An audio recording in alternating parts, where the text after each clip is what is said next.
Well, hey, speaking of guns, let's talk about what's going on the India-China border. All right, So I India, sent you a China. couple articles on that.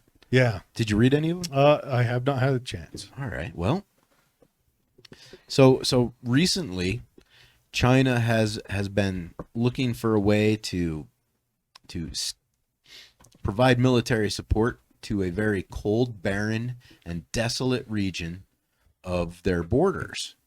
And for those of you who don't know, India and China are not the best of friends. Well, and they've had this annual or all the time they've had these fistfights up there between the two armies. Mm-hmm. They didn't want open warfare, so they allowed them to have essentially grudge matches in the snow. Oh, really? Like Yeah, actually official there's grudge been matches? deaths. They upped the ante. We can't have guns, so some of them brought ball bats and clubs. Okay. But yeah, all right. Let's. I'm gonna go ahead and work on getting this shared. Keep talking. Yeah. So for those of you who don't know, China is one of the most advanced nations in terms of robotics technology. And what a better way to substitute your infantrymen than to use some sort of a robot. So China has been pulling their men back to warmer, safer locations and putting in their stead a like a robot army of different devices. And I guess that's not incredibly new news, but according to the information out there, these are numbers of robots that are substantially larger than anything that has ever been deployed before. So it's not really that big on the news, of course. And those are the kind of stories I kind of look for. Something that isn't really out there in the spotlight, very public. So India's complaining about the new robots that China is putting out on the like the Tibet kind of region. Mm-hmm. I guess that's where they're having their conflict. And India's pretty worried. Yeah, Tibet, Nepal area. Yeah. But okay, so we'll go ahead and read this off. All right. China has begun deploying robotic vehicles armed with machine guns along its border with India after Chinese troops struggle to handle the altitude and terrain, report said last week. Now, India, I'm digging deep into my current military facts, but India has some pretty awesome mountaineering troops because they mix in with that Nepalese area. And I don't know if China has the same abilities. And that's the part of the military where, environment can make or break a military. Anyways, according to Fox News, China has reportedly deployed unmanned ground vehicles, UGVs, to the Tibet region in an effort to strengthen its position along the border. The PLA, People's Liberation Army, obtained the UGVs in 2014, but they have largely been used until now. I want to see if we have a picture of these UTVs. It sounds like they're ground vehicles that are armed. So imagine it says they have two different types, the Shark Claw and the Mule 200. The former can be controlled by an operator wirelessly in addition to moving on its own, and the latter can act as both unmanned delivery truck or operate weapons, including mounted firearms. So it sounds like they have two models. One would be like our Predator drone on wheels or tracks, and the other one sounds like it's kind of a universal piece of equipment that can be It looks like a big machine gun with wheels. that can have ordnance on it, or it can be a delivery system, Yeah. like a utility truck. So I mean, and a lot of these little robots, they're just positioning out there to replace sentry duty, I guess. Ooh. They've deployed nearly 400 vehicles to Tibet, with most of them stationed near the border. So 400 of those monsters. Human rights groups, including Human Rights Watch, Amnesty International, and Harvard Law School's International Human Rights Clinic, have called for world leaders to cease developing war robots for nearly 10 years. And nobody ever listens to those guys. I mean, that's, you know what? It's almost like pissing in the wind to ask the government not to develop better weapons. Well, Why would you even waste your resources and time to do that? let me, I think it was at The Hague prior to World War One, Tsar Alexander went there and asked all the other countries, France and Germany and Great Britain, to please quit making new guns because I'm a backwards country and I opt not to educate, and we're still a feudalist system. Which, hey, here's a note to the globalists that Klaus Schwab, um, feudalism set you back too because the czar was saying, please quit making stuff better because we can't keep up. And everyone laughed at him and said no. But yeah. Yep. So yeah, that's China's secret weapon. Go The ahead fact and they have so many people researching and developing new weapons all the time. We won't be able to keep up. I mean, there are huge amount of numbers in China versus ours. It's how much you want to bet that these weapons were mostly R&D here in the U.S.? what would it really matter? No, it wouldn't matter. But I mean, that's China's model: R&D in the U.S., build it over there, and then they just steal it. Yeah, You know? put your tentacles out and just suck in all the information from everyone else and save yourself the time. How many? I think there was a professor just last week was arrested from, was it Colombia or somewhere, for doing research that the U.S. paid for and giving it to China. Well, if he was a good-looking woman sleeping with a representative, maybe Well, he would have been more successful. Fen's a little important. Yeah. She's different. I mean, All right. Swalwell does two things well. One is he rises all the way to the level of being honey potted in, and two, he farts on camera. And that's what he does. That fart was pretty cool. That fart was awesome. He like maintained eye contact. And I like kept how a he smile. did a little. He pulled it off. Anyway, let's see what else. What other wonderful statistic do we have in this tidbit? Go back up one more paragraph there. All right. So intelligence reports suggest the Chinese have built at least 10 new air bases along that fortified area. I was hoping you was going to try to read those. Ladakh, No, I'm not going to try to read it. Uttarakhand, We'll just call it the fortified territory between Arunachal China and Pradesh. So this is a very serious statistic because it's like a 16-month-year-old border conflict. Now you can build 10 air bases in 16 months. That's insane. It's been longer than 16 months. I do know that China, God, it was like 2 years ago. They had a fist fight on top of the plateau, and 2 Indian soldiers were killed in this fist fight. The official added that the PLA has previously erected military camps as well as watchtowers equipped with CCTV cameras inside the India-claimed territory of Ladakh to watch for Indian troop deployments. This is inside Indian-claimed territory, but China, I'm sure, claims it as well. I mean, this is part of that Belts and Road initiative. China's trying to, what it looks like is they're trying to recapture what the Golden Horde had as far as the Golden Horde's logistical system that spread from China to the Middle East, went up into kind of Central Europe as well. So I mean, they went all the way into Hungary. I think they made it. They were fighting Teutonic Knights, which are German knights. So yeah, the Golden Horde, and I think China's trying to capture that back. Well, here's the thing. If China and India did kick it off in a full-scale war, all of our products come from China and India for the most part. So there you would have like maybe the perfect storm, and in fact, like we would have nothing on the shelves. We'd look like Venezuela if that happens. Yeah. Oh yeah. If they kicked off for sure, or man, there's a lot of tough questions on that. A lot of tough questions. And then you've also got there. I'm gonna root around, dig up.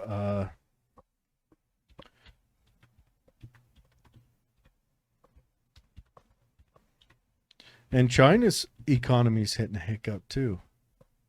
So, I mean, we've got Evergrande's collapsing, and word on the street is when that collapses, the whole world's going down. So, it's that big.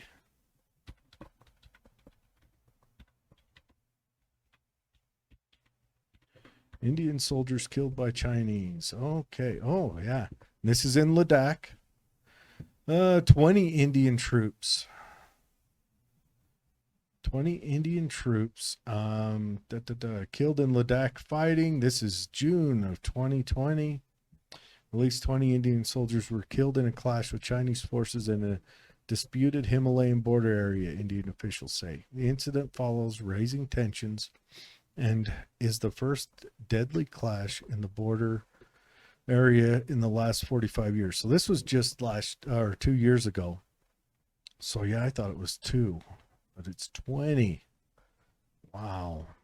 I don't know how you get motivated to go like get your testosterone level up and get angry about some disputed territory out in the middle of nowhere. I mean, could you imagine like having to do that mission as just like an American soldier? There's like nothing there.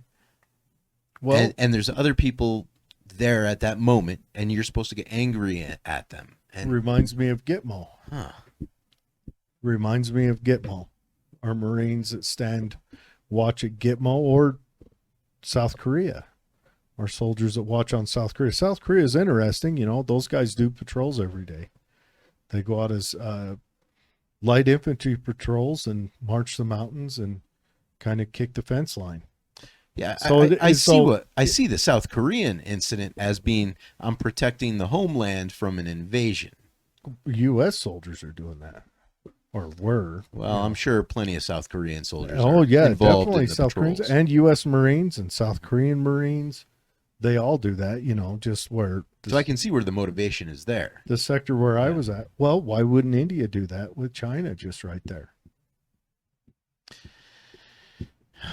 Maybe, but it's a very barren territory, and I just don't see what each country has to gain by that mountain region unless. Well, I mean, how do you get? I don't from know. what I understand, there's no motivation from my perspective. It's the route to maintain their Belt and Road Initiative into the subcontinent. Now, should the Chinese really have a right to build a road at someplace that goes somewhere else that delivers products? Is that such a bad thing? I don't know, but maybe India doesn't want to be overrun by them. Hmm. You know, maybe they're afraid. Let's say carry troops over. Sure, but let's say Canada said, "Hey, we want to build a road to trade with Mexico." Should we just let them? Wouldn't we want to maintain our sovereignty and say, I'll tell you what, how about we build the road and you pay the tax to come across it?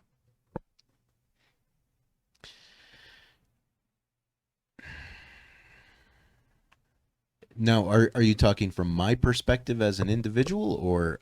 Well, from my perspective as the individual, neither state should exist. I'm just explaining to you why they would do that. Yeah, I mean, yeah, from my perspective, I'd be like, yeah, build the road, dude. If we can use the road and it helps us get from point A to point B, sure. You're doing a social favor. It might economically cut out some of your industry from that end destination. Now, a paranoid government would be like, well, you could put a lot of troops on cars and move very fast from point A to point B, and then secure an area. I don't think that's a big thing, but let's say, I mean, we know India has a huge export in telemarketing, but let's say India is also building widgets, you know, they're building widgets there, and they sell widgets west to Pakistan. And let's say China says, we're going to build this road, and they build that road. Then China says, all right, now we're going to build widgets, and we're going to undercut you. The next thing you know, part of your economy collapses for something you let them do. I know that's a rudimentary explanation, but would you But it's not like they're using violence. So I mean, if somebody, it's the same scenario But as violence was letting cars be made in foreign countries versus America. You just put sure, all of Detroit out of business. sure. No, Detroit put Detroit out of business, but Yeah, sure, you know, theoretically, yeah, okay, but not theoretically. Detroit put Detroit out of business. You know, you can't build dog shit and expect and then try to compete on a world stage. I mean, there's a reason that you didn't see Lincoln Continentals anywhere but here, because the thing was slow, gutless, guzzled gas, and you couldn't drive it down any of the streets that were older than, you know, the 60s. mm-hmm. Yeah. So I guess this Belt Road Initiative, is it an act of violence or not? Well, if you're moving into sovereign territory, I'd say on the world stage, yes. Mm-hmm. You know, with my political leanings, I wouldn't want neither government, but there are governments and there is use of force being used to tax these people. So yes. So how would you feel if you owned the widget factory? You poured your heart and blood and sweat and tears and tax money into operating, maintaining it, and then your government gave away your ability to profit off that widget company. Well, it would be my fault because I didn't pay my congressman or lobbyist enough money to represent me properly. Okay, so then you paid him enough, and he moved soldiers up there. Well, soldiers, yeah, okay. I'm talking about construction workers building roads, though. No, that's fine, but that's what they're doing. India is up there Right. to stop China from initiating The road movement through India. So yeah, so you did. And you were asking, is it bad if you let China do it? Now, would it be advantageous for the population to start setting up taco stands for each side of the military to buy tacos from? Oh, hell yeah. I mean, Hell yeah. I'm maybe they telling could you, turn this into I would do it just like they did advantage. in Korea. Man, I'd have cheesy ramen stands all up Mhm. and down it. And they would trade you a bowl of cheesy ramen costing in it, 75 cents for an MRE that costs about $7. And they would probably package that MRE up and mail it back to the States to be sold at a surplus store. Either way, it just seems like a waste of people's time to be Well, participating in these kind of reindeer games. you I have feel bad for those Chinese soldiers and those Indian soldiers. Yeah, of course, but you have they're adversaries. Mm-hmm. They have been for quite a while. They were adversaries when both of them were still completely socialist.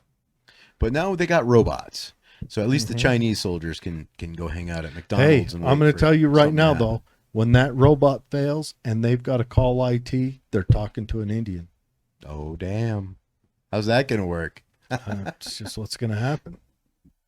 They're going to be communicating with an Indian. Are you plugged in the back? Have you tried turning it off and on again? Oh, you can't win, can you, China? No. Well, look, China is an emerging power, and I don't think there is anything we can do to stop that. One thing I liked was Trump's steps he was taking. He was working towards bringing industry back here, which I think would put us on a better footing to navigate through.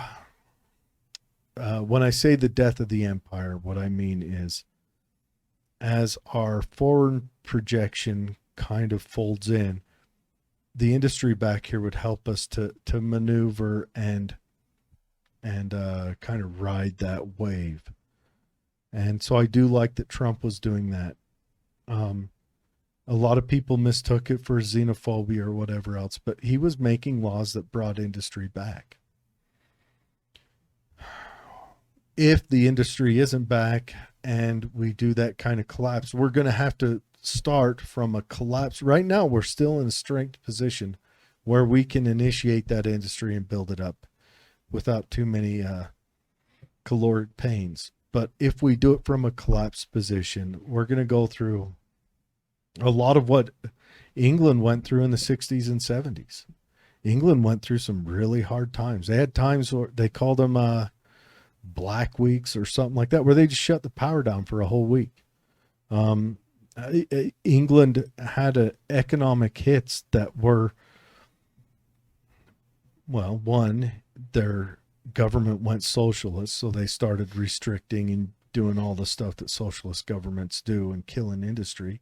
And also, they had, during Bretton Woods, they had said, okay, we're stepping back, we're done. We're not gonna have that projection, which I think we need to stop our projection on the world stage, our Marshall projection. And I think we need to bring that industry back and be ready to carry on life without us having our military everywhere and all that stuff, but still maintain carrying on life.